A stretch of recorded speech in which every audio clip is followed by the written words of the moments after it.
Wow, ui, thầm thầm đây. Trời nó là. Trời nó không có đây. Mà sầm bộ, miếng sầm bộ bây giờ này. Thầm thầm này. Sầm bộ này chết tây này. Đó là đó này.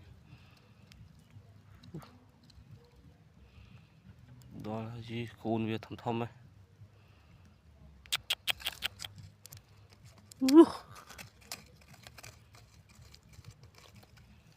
Ô cuộc khai. Đó là côn về mây về.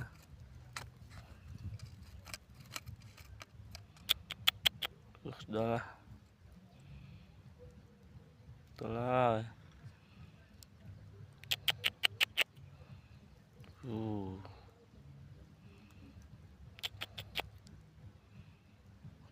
nó